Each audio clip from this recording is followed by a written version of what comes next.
Everything you are about to see on this program is real. There are no actors. There are no dramatized scenes. At 4:15 p.m. on January the 28th, 1966, in Utrecht, Holland, Gerard Croisset, famous as a psychic with an extrasensory genius for locating missing persons, received a telephone call. ABC News documented that phone conversation when it occurred. The caller was worried about a missing brother. Croisset did not know the man to whom he spoke, nor where he lived. The man asked Croisset if he could locate his brother through extrasensory perception. Croisset asks, "Is there not a dirt road to the right and behind your brother's house going towards a canal?" "There is." "Near the canal," he says, "there is a flat, open, sandy area behind which is a little house." He is correct. And near there, Croisset sees a broken window. He says his impressions carry him no further than the old windmill. He tells the man to go there. Inside the windmill, the brother was found dead. A suicide. He had hanged himself. Was this a lucky guess or a case of extrasensory perception?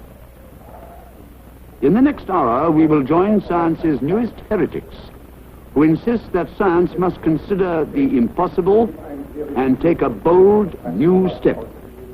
Now, ESP itself is not a physical phenomenon. It cannot be reconciled in accordance with present-day theories of physics. It is in the direction of finding something more about man. To me, it's so much more exciting than finding out what's on the other side of the moon. Well, that's exciting enough, but heavens, what are we going to do if we don't find out what's on the other side of man?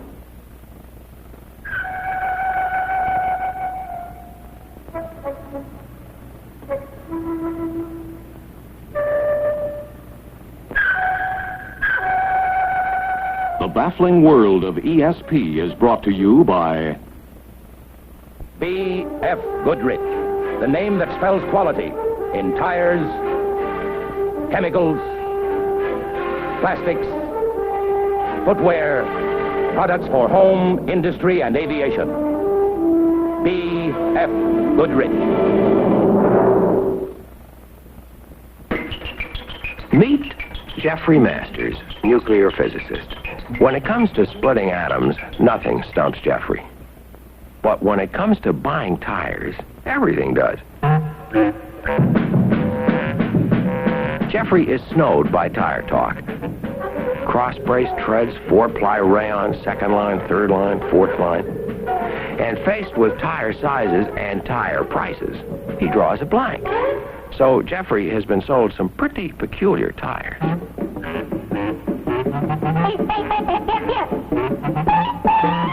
Jeffrey, you know there's got to be an easier way to buy tires.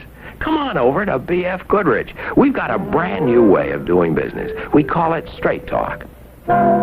We know you don't know a lot of technical tire talk, but you know a lot about how you drive, right?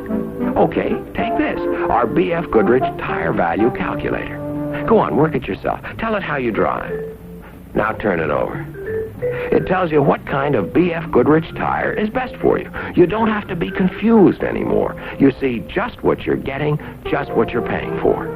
Jeffrey, what do you think of B.F. Goodrich Straight Talk? Empirically speaking, I explicitly endorse your methodology. Thanks a lot, Jeff. Tell your friends, B.F. Goodrich, the Straight Talk tire people. Here now, your narrator, Basil Rathbone. Belief in the supernatural has marked the history of man. All around him, even today, are evidences of his belief in the occult. Man has always tried to place these powers outside himself, to attribute them to forces beyond his control. He has gazed at the stars and planets seeking guidance, studied tea leaves, consulted oracles and fortune tellers in an eternal quest for answers to his being and to his destiny. If the answers have been elusive, his desire for unraveling the mysteries of the occult have been pressed all the harder. Today, science has joined in the pursuit. It has brought the quest from the gypsy parlor to the research laboratory. Scientific investigation of psychic phenomena is underway in Europe and in the United States, probing what was once called supernatural to determine what powers indeed are man's very own. Extrasensory perception, or ESP, as it is called, is the capacity of an individual to somehow know certain things without having seen, heard, tasted, touched, or smelled the information. Science's study of ESP, as well as other mysterious abilities, is called parapsychology.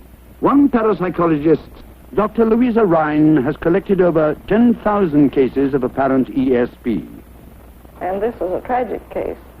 She was a woman whose husband had been ill, and she tells how I arrived at work and things went on as usual until about 10 a.m. I looked at my watch because I was suddenly aware of a very peculiar sensation that something was wrong, and the two words, "Howard's dead," went through my mind. For just a minute I was terribly upset, but I assured myself that such couldn't possibly be the case, and I put it out of my mind. Then about 4 o'clock in the afternoon, my phone rang, and a neighbor at home informed me that there had been an accident. I said, "Is it Howard?" Yes, it was Howard. He had shot himself at 10 o'clock.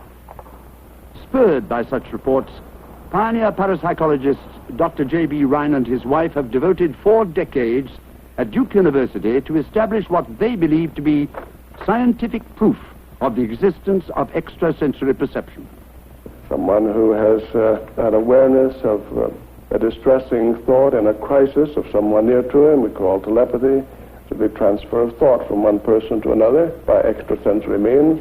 Let's say one dreams of an automobile wreck, comes upon the scene a couple of days later, so vividly described to someone that there can be no mistake about it. Well, we think of that as a case of precognition.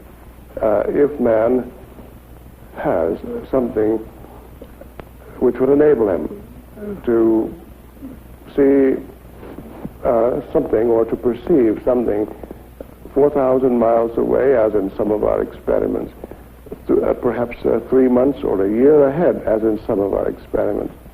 If the mind is as unhampered by physical conditions as that, it is something else than a physical thing. The world today is tending to put man into a physical box, to explain him as far as possible by physical principles. Many leaders in the established sciences realize that they cannot ignore the psychic realm, those strange powers of man that often contradict known physical laws.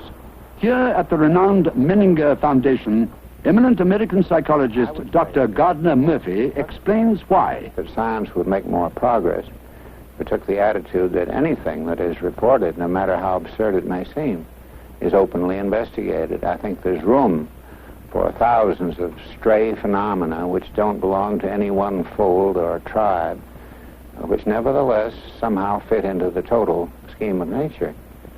I think that science has to be generous in its openness to look into all sorts of alleged happenings. Some of the greatest scientists of our time, such as Sigmund Freud and Albert Einstein, were fascinated by extrasensory perception and its implications for science as a whole.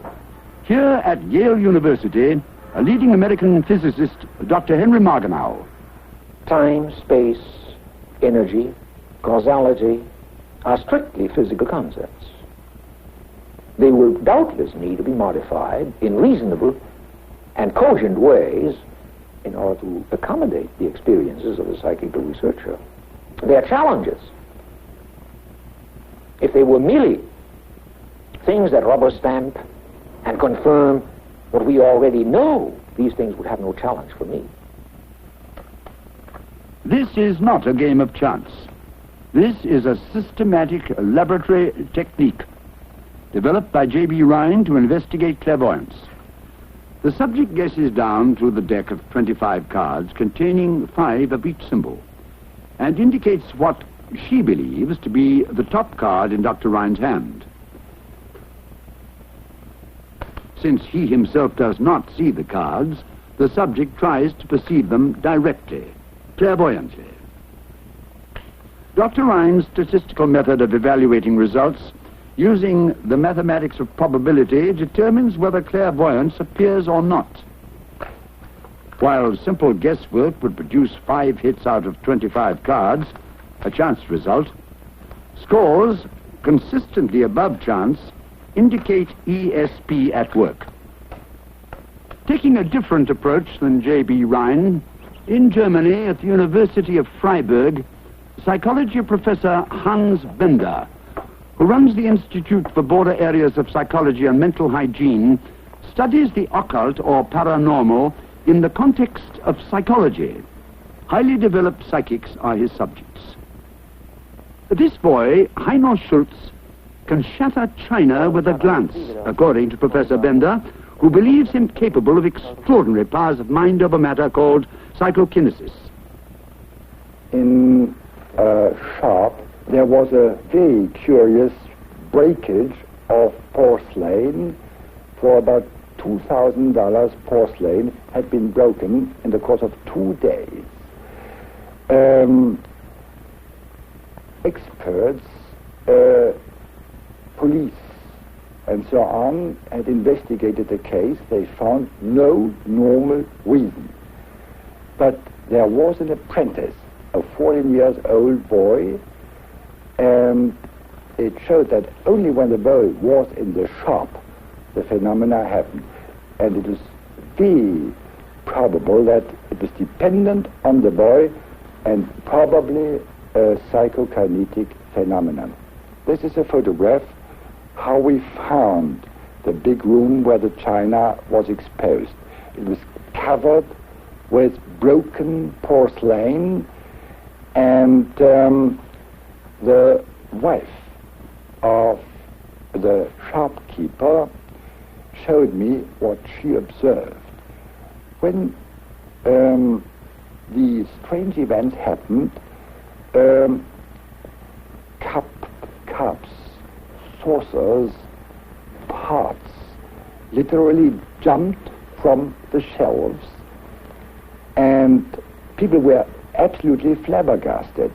They tried to save the porcelain, and she showed me that she took a large vase, putting it once more on a table and saying, well, but you won't be broken. The boy, the apprentice, a 14-year-old boy, was 5 meters away, 15 yards, I think, from the vase.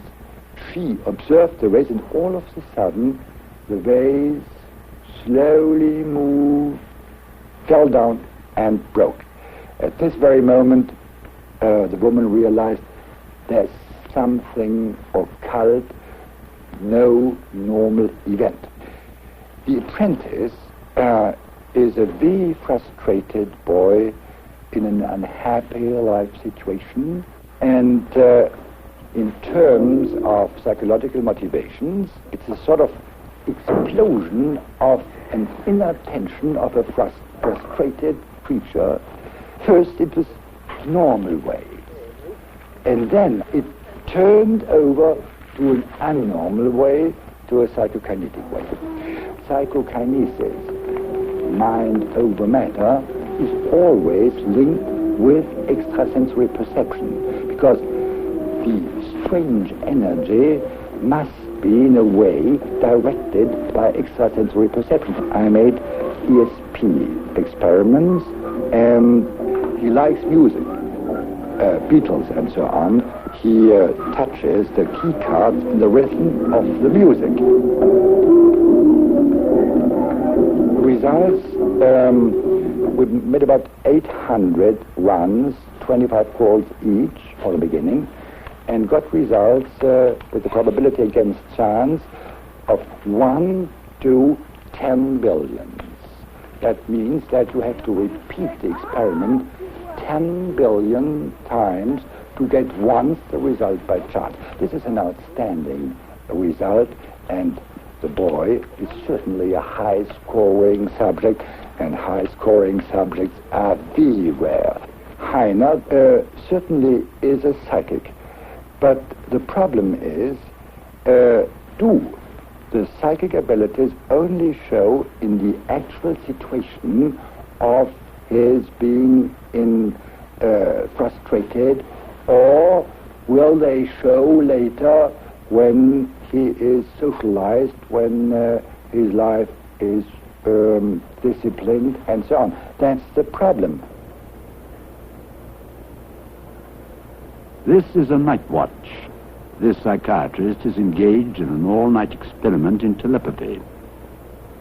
At this dream lab in Maimonides Hospital in Brooklyn, New York, Dr. Montague Ullman and Dr. Stanley Krippner are keeping a long vigil over a man's dreams. They are waiting to hear if the dreamer next door reports images that are being sent to him from this photograph by means of thought projection. Earlier in the evening, preparations were made. Electrodes attached to the sleeper transmit impulses to the EEG machine in the next room, so that a constant record can be made throughout the night of how deeply he sleeps and of the rapid eye movement that accompanies dreams. On the other side of the building, the agent or sender opens a sealed envelope, concentrates throughout the night on the secret photograph known only to him in an attempt to telepathically transfer the images to the man asleep.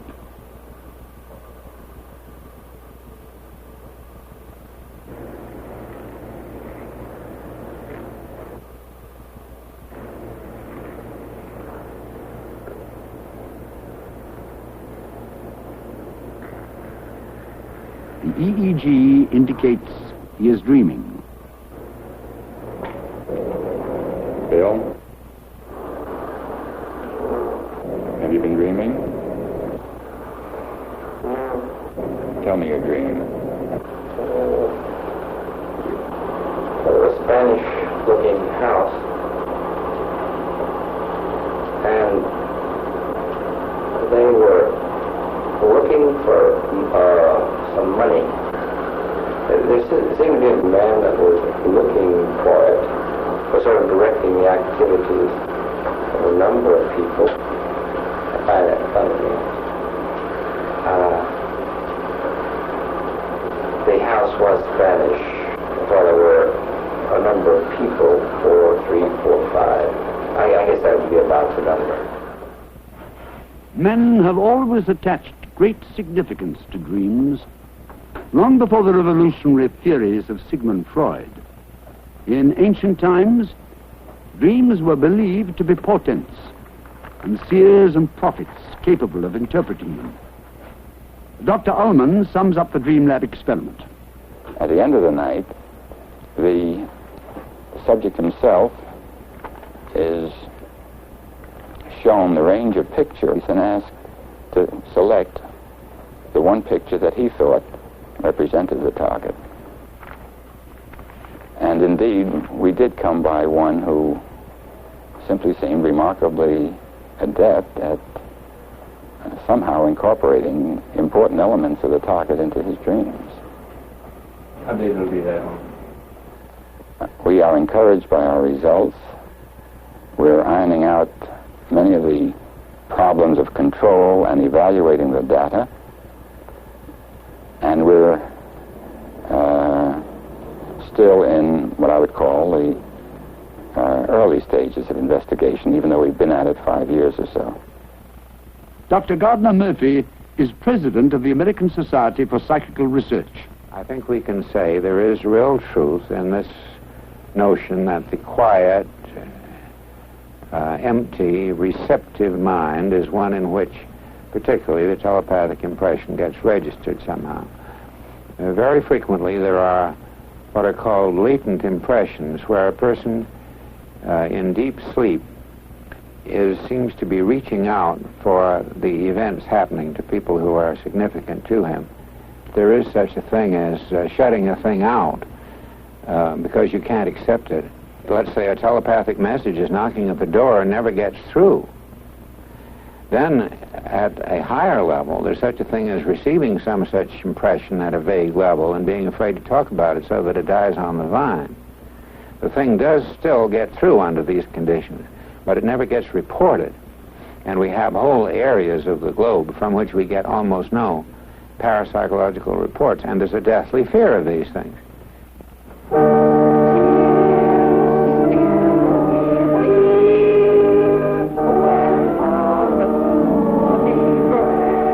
The Baffling World of ESP will continue with the story of spiritualism and the extrasensory powers of mediums after this message from the B.F. Goodrich Company. This is a cuddly doll, a corrosion-proof pipe, a kicky coat for a co-ed. This is a bag full of miracles, a handful of magic, for this is B.F. Goodrich Geon vinyl, the most workable material ever. You can press Geon vinyl into music, on records, or foam it into life preservers, or blow it into bottles. You can mold Geon vinyl into shoe soles, or make it into house siding, or coat it on steel or fabric or even wallpaper. You can make Geon vinyl magnetic, or stamp it into credit cards, or cut and sew it and style it into high-fashion coats. You can extrude Geon vinyl into pipe, or shape it into a squeeze toy. You can formulate Geon vinyl to take hard knocks or soft love pats. This is the workable, versatile, magical material called Geon vinyl, invented and developed by B.F. Goodrich, a company that works a few small miracles every year.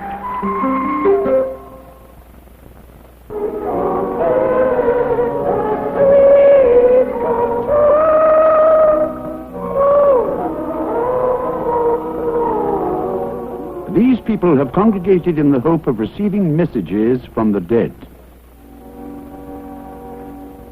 They are attending a Sunday religious service of the Spiritualist Association of Great Britain, where spiritualism as a religious sect claims 3 million followers. Spiritualists believe literally that there is no death, and their faith in the survival of human personality depends on the testimony of special individuals called mediums, such as this woman, Magdalene Kelly, who brings comfort to those seeking assurance of immortality.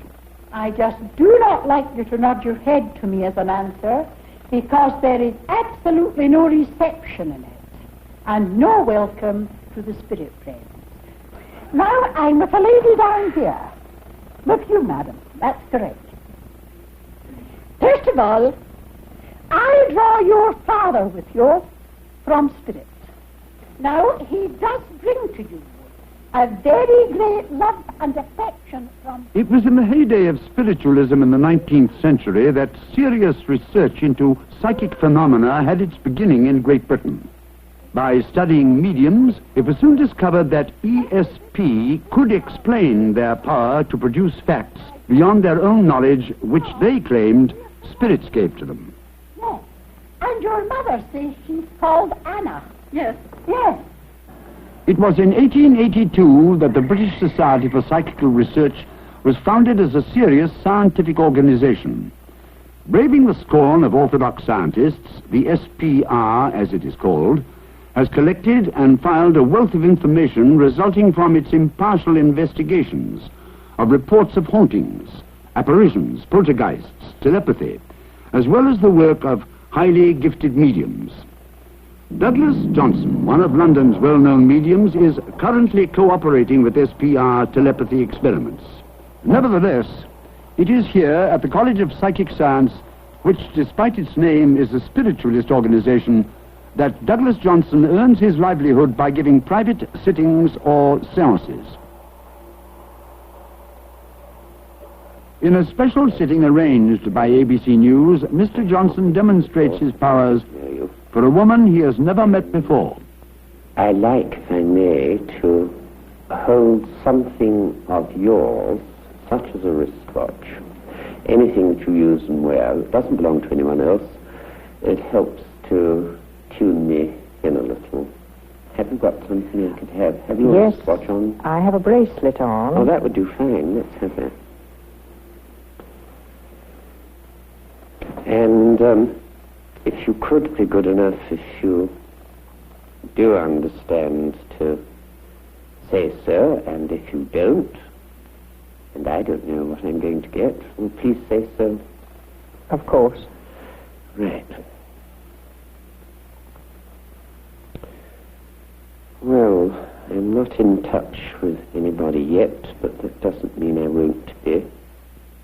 I think there has been with you, surely, some connection with the East, hasn't there? Yes.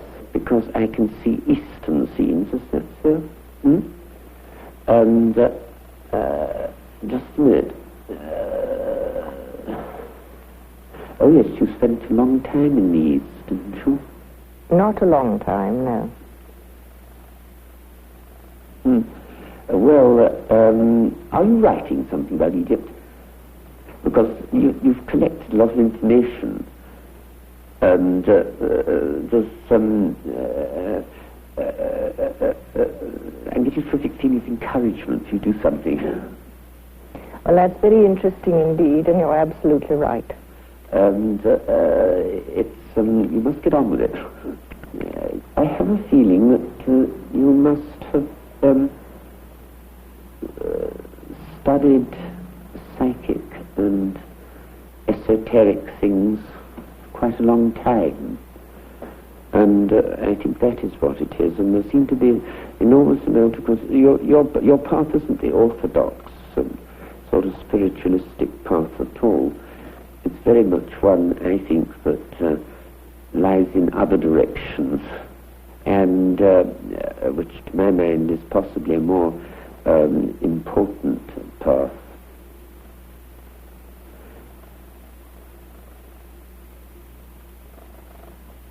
Just, I can't make out who this is. There's a gentleman, there's a man here as well, I can't get it at the moment.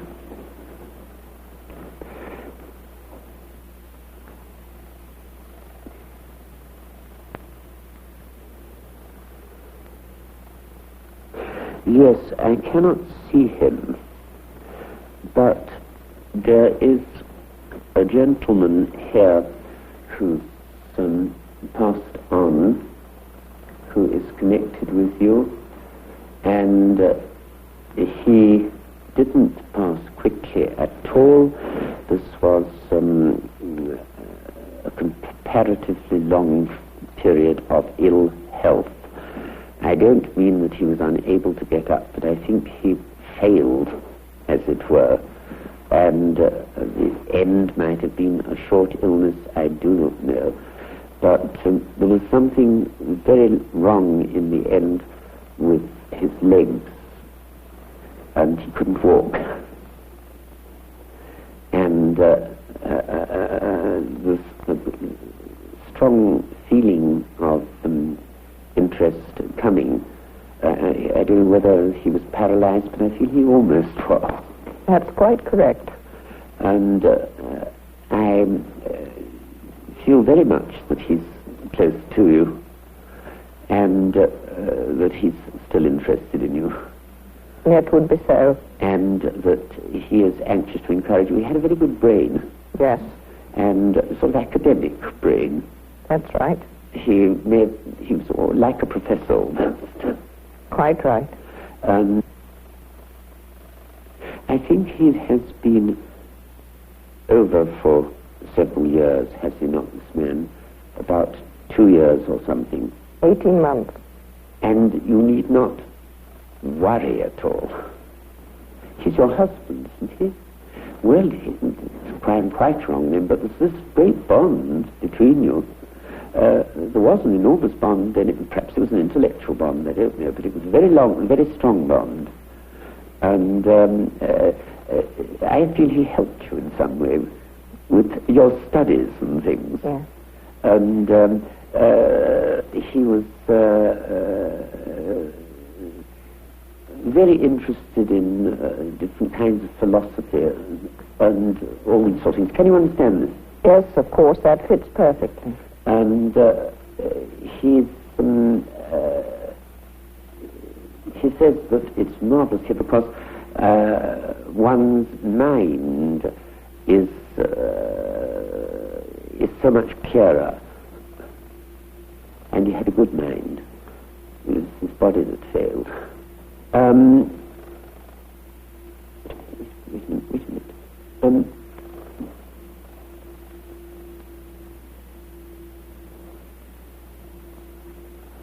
You know what this means? I'm getting a big letter D, but I think this is something, again butting in, maybe, unless it's your initials. I don't know you, I've never seen you before. It's a perfectly significant letter for him to give. Join up, please. He's quite excited about this. He says it's much more difficult than you think. And you have to keep your mind very clear. I'm rather fizzled out now. It's funny, things come and go, you know, rather. I would just, before I hand you back this, I would just like to know if you have been able to understand this defense. Absolutely all of it I've been able to understand. Good. Well, the man you got and who gave you the large letter D was my father. Oh. I think that it was fair to emphasize the bond between my father and me. He was crippled with arthritis, as you said. His mind was clear till the end. He died very quickly, but he had been failing, as you described. He was a headmaster, not a professor, but the same kind of smell. Yes.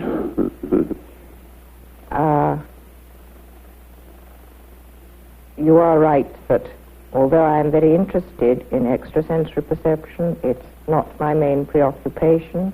I am a psychotherapist and organize a center where patients come for psychotherapy, and I do teach and lecture and train students in this subject. Sir George Joy is the Honorary Secretary of the Society for Psychical Research. I think that Douglas Johnson has powers of extrasensory perception. And what we are trying to find out is whether the information obtained by sensitives is by telepathy, through telepathy. I accept the phenomena, but not its origin. In other words, what it amounts to is whether personality survives, and that I very much doubt. And I would say, unless you're prepared to read and try and understand, so far as we've got, which is a very little way indeed, really, don't take up psychical research. And if you do, have your feet firmly on the ground. Greetings, my honored friend. I am happy to try to speak with you. Douglas Johnson is in deep trance. Like many mediums, he claims to have an exotic spirit helper, and he believes that when he goes into trance, an ancient Chinese, a spirit control named Chang, speaks through him. ABC Susan Garfield respects this belief in questioning him. Who are you, Chang? In my lost life, I was a Chinese, but this was long ago. All, of course, survive, my friend. Death is merely the passing from one dimension to another. How is it possible for you to communicate with us today? I am, in fact, standing or merging very slightly with his physical body and exerting certain pressure on the nervous system here and controlling to a degree his facial muscles, and indeed I can use his hands in much the same manner as people do with the small marionette. I am happy to have had the opportunity of speaking with you.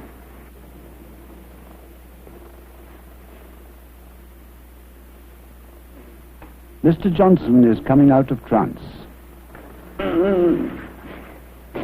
In the dreamlike state of consciousness called trance, certain mediums have shown the uncanny ability to dramatize information gained by extrasensory means into the form of a characteristic utterance coming from a specific deceased person. Often these messages imitate the voice and expression of a deceased person proved unknown to the medium. Some call this the mystery of survival evidence. Some say it is the enormous creative power of the subconscious mind. Despite such explanations, Mr. Johnson firmly believes in the reality of his spirit guide.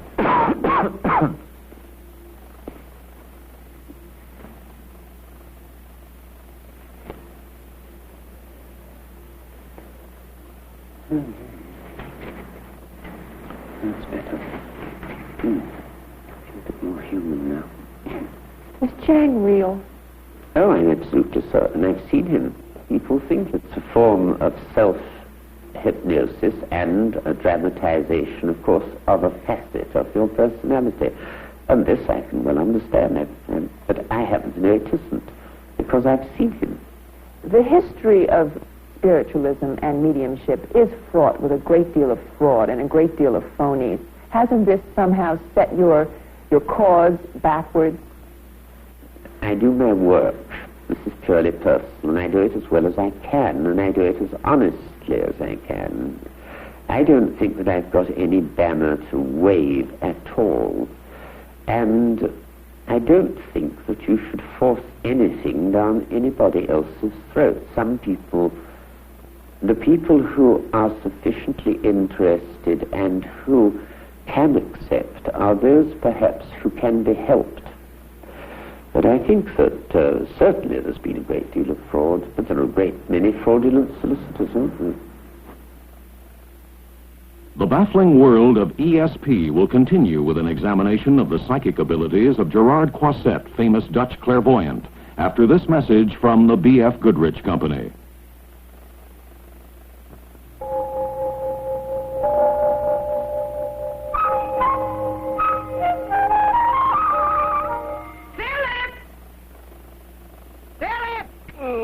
Isn't this the day you were going to buy new tires?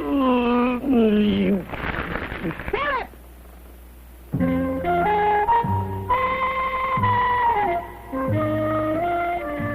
Why is it tire buying day always seems like the morning after? All the waiting around, the endless confusion about the right tire to buy. And the biggest blow of all, the money it costs. Now, B.F. Goodrich doesn't give away free tires. But if tire buying day drags you down, we'll wake you up with a brand new way of doing business. No confusing tire talk, just straight talk. We've got nothing up our sleeve except this, a special tire value calculator that'll find you the right tire at the right price. The lowest price B.F. Goodrich tire for the way you drive. Well, you may be so happy at the money B.F. Goodrich can save you, you'll want to bring something home to your wife. B.F. Goodrich. The straight talk tire people.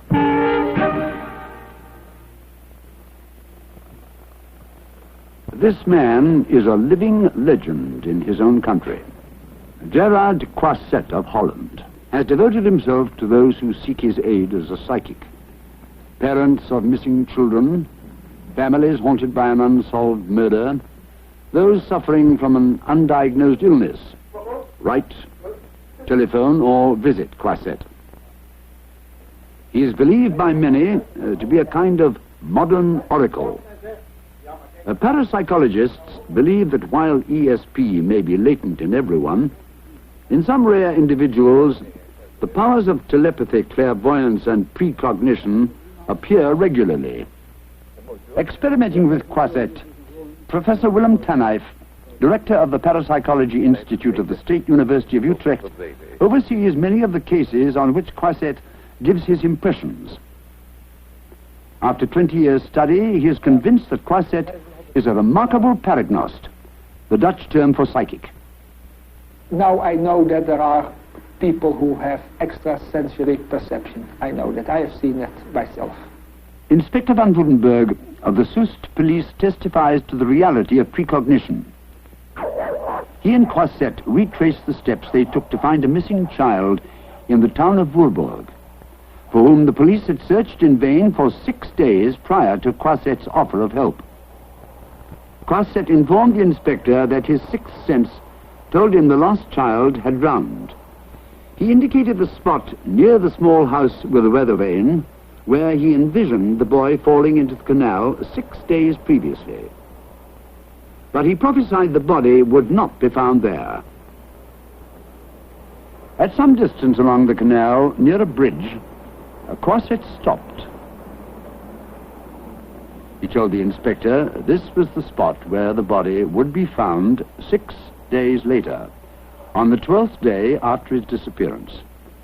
He predicted that despite every police effort, even dragging the canal, the body would not be found until it arose on that spot on Tuesday, the 12th day. Inspector van Woedenberg explains what happened then. When Mr. Croisette had gone, of course, we went on dragging on that very place. Also in other places, we went on with our investigation. Tuesday, when we hadn't had any success the other day, a policeman who was on the canal looking after the boy said the body comes up. And that was the place Mr. Croisette had told me before, and it was the day Mr. Croisette had told me for the 12th day after the disappearing of the boy. Professor Tanijf. We have hundreds of cases, and many of them are attested by police authorities, and I think that is very good for the parapsychology research, that we can bring out cases of which we can say, well, they are documented in such a way that no scientist can have any objection against it. But I did not only study the cases, I also studied the personality of Croisette. We can ask why he has his greatest results in children who are missing and drowned. And then I found out that when Croisette was 8 years old, he was nearly drowned himself, and that gave him a psychic trauma, you see. Then I began to study those remarkable associative relationships. So I studied those hallucinations of those peoples and their remarkable symbolic visions. And Croisette liked to do that because he was interested in those questions. The same relation there was between Croisette and me as between a psychiatrist and his patient, you see. To Gerard Croisette, the meaning of his work is that it proves the existence of God. He enjoys immense prestige as a healer. Maintaining 2 healing clinics in Holland, he sees on the average of 300 patients a week. In his role of paragnost or clairvoyant, Croisette refuses all compensation, devoting time to scientific experiments as well as about 10 practical cases a week. It is as a healer that he earns his livelihood. These patients come regularly. They come because they believe the medical profession could not help them. They do not understand how Croisette helps them, but they come.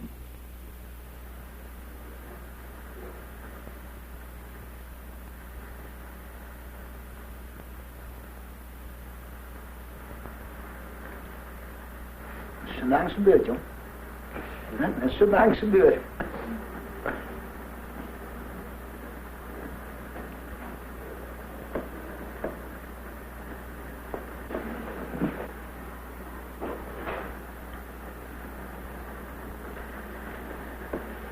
Croisset believes he is a transformer of God's love, able to activate the healing powers within a sick person. I am transformation. God, I, people. Hey, well, yeah. Science remains baffled by apparent healing miracles. Professor Bender, who has done many ESP experiments with Croisset over the years, comments on his healing work. Well, we must take into account that he has an enormous prestige. And patients who come to him are in expectation of a miracle, and this, of course, activates the autosuggestive powers of the patients, but there seems to be something more. He specialized in treating paralyzed cases. Many observations that by applying his hands, he gets muscles working. I can't explain. He has successes in paranormal diagnosis, but I can't give you any statistical values. I know that he sends his patients to hospitals so that, according to his statements, they may be controlled by clinical methods. I'd like to point out this principle. A sensitive, even a top sensitive, and I regard Croisset is really one of the most gifted sensitives, he never knows if his impressions are genuine paranormal informations or pure fantasy. A reliable statistic is not yet possible, but I guess that about 20% of Croisset's statements in practical achievements are hits.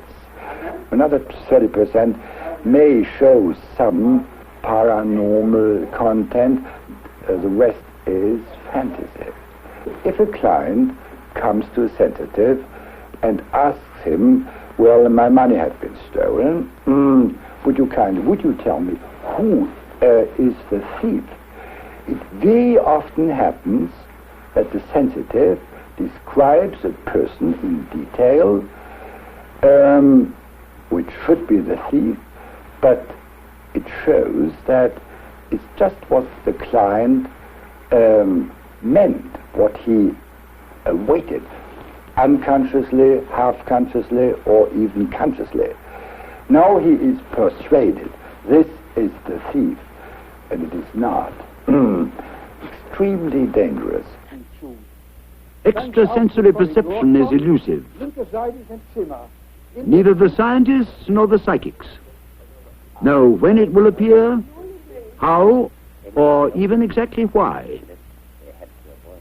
This is the scientific problem of control and repeatability that plagues parapsychology. Dr. Murphy. We don't really get into the fellowship of science until we have the repeatable experiment, until we have an experiment that will work. If the chemist puts the hydrogen bubbles and the oxygen bubbles together with a bang and there really is H2O, then we know that he's got a science. But when we learn enough about this capacity, I am sure we will control it, we will master it to such a degree that we will be able to develop this faculty and to control it consciously at any time of man's life. Dr. Milan Rizal is a trained physicist and chemist, turned parapsychologist, living in Prague, Czechoslovakia. Grappling with the major problem in parapsychology and using hypnosis, Dr. Rizal claims to have trained ordinary people to have a reliable psychic ability, thus bringing ESP under some kind of experimental control.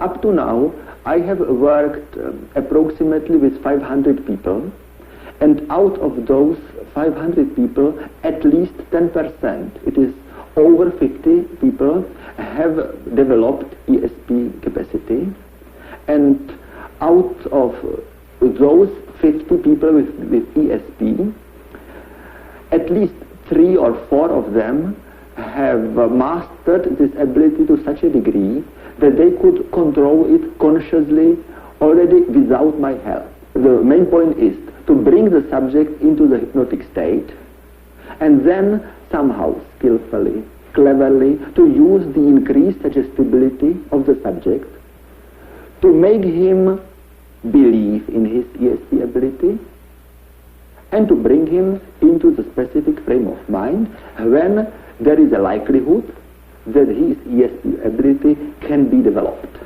For instance, I have now in training one subject, Mrs. Aldorfova, and she is just now in the stage where she is in the process where I train her to distinguish between fantasy hallucination on the one hand and ESP hallucination on the other hand. ABC News witnessed and photographed a successful ESP experiment in which Mrs. Aldorfova, hypnotized by Dr. Rizzle, clairvoyantly perceived hidden contents in 3 out of 4 boxes. Inexplicably, the film made of this event was fogged and ruined.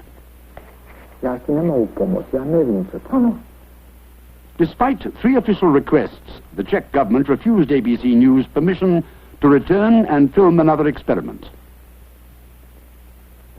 The findings of parapsychology indicate that there must exist some higher reality lying over our material world. The Baffling World of ESP will continue with the implications of ESP after this message from the B.F. Goodrich Company. Even back in the 1890s, B.F. Goodrich was big in tires, solid rubber tires. But along with the first cars came a newfangled idea, tires filled with air. B.F. Goodrich made air-filled tires for the first gasoline-powered car sold in the United States, the 1896 Winter. And over the years, as cars got better, B.F. Goodrich kept making tires better. Softer riding, longer lasting, more dependable. In 1947, B.F. Goodrich developed and introduced a radically new idea, the tubeless tire, designed to protect against blowouts. And now, from B.F. Goodrich Research, the biggest change in tires since we took out the tube, the B.F. Goodrich radial tire. Looks like any other tire, but inside, it's different. We've taken the cords that give a tire strength and rearranged them to make this new tire even stronger, and capped the cords with bands of steel to make an easier rolling tire that saves you up to 10% in gasoline and gives you up to twice as much mileage, maybe more. And that's a fact, based on 100 million miles of road tests. The B.F. Goodrich radial tire is the kind of tire nearly every car, truck, bus, and tractor will be riding on in the next few years. More proof that wherever you find progress being made, chances are you'll find B.F. Goodrich. An eminent psychologist, Dr. Gardner Murphy, and an eminent physicist, Dr. Henry Margenau, expressed some provocative thoughts on extrasensory perception. I have never seen any convincing evidence of the existence of brain waves, physical brain waves. That is to say, some kind of new energy which allows the communication between distant persons. I take a rather dim view of this. I think the attempt, which apes physics, of finding a new form of energy which will do this and then say, well, this energy is quite mysterious, but it's nevertheless there, is not very fruitful. It's unavailing and should therefore be abandoned. No, I think one has to strike out and find a wholly new mode of explanation of this thing. But when you get down to it, how do we see? Now, to say that we have a physical explanation of how we see strikes me as an abuse of the word physical, because I don't believe that any physicist with the modern concepts would try to offer a complete physical explanation of how we see. And to say that the physics of the future will have an explanation is nothing but an expression of faith. It may very well be that all of psychology and all of parapsychology will somehow come in the front door with a warm welcome in some house that belongs to the physics of the future. But the present physics doesn't make bold claims of this sort. And I think myself that the whole endless argument among parapsychologists as to whether this or that telepathy has a physical explanation, it just falls of its own weight because of the lack of sharp meaning to be given to the word physical. I'd say let the physicists go on, let us go on. Ultimately, we'll emerge with some sort of mutual understanding. What it will be, I don't know. if I may now speak not as a physicist, because this entire field of study transcends present-day physics, as a philosopher, it seems to me that science cannot forever close its eyes to those things which are not directly perceivable, perceptible. The person is not encapsulated. You can't draw a ring around him. You can't say he's inside this ellipse and the environment is outside. On the contrary, there are many fuzzy, indistinct, blurred regions where it's very hard to say where I stop and my environment begins. With regard to my children or my grandchildren or the books or the pictures that I love, in a very literal sense, I merge with them and they merge with me. Now, from this point of view, I think paranormal processes represent in the same way a real commerce between the self and the other, the non-self which is beyond. I think that in telepathy there is a true unconscious identification back and forth. And so it seems to me that as science develops, it will continue to encroach upon that which is not now directly perceivable. I should be greatly surprised if someday science would not draw within its own realm of competence the sort of thing, competence of explanation, the sort of things which now appear mystical, affective moods, those experiences which some regard as distinctly religious. You have heard from the scientists. You have seen the psychics. What do you think? This is Basil Rathbone. Good night.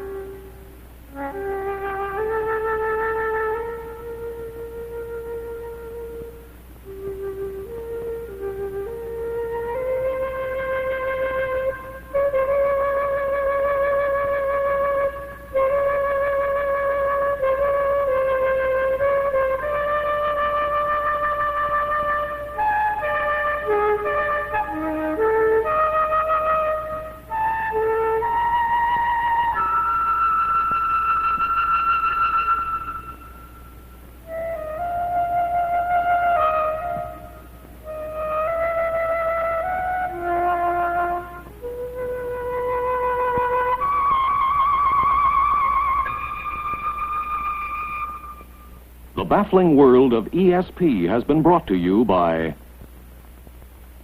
B.F. Goodrich, the name that spells quality in tires, chemicals, plastics, footwear, products for home, industry, and aviation. B.F. Goodrich.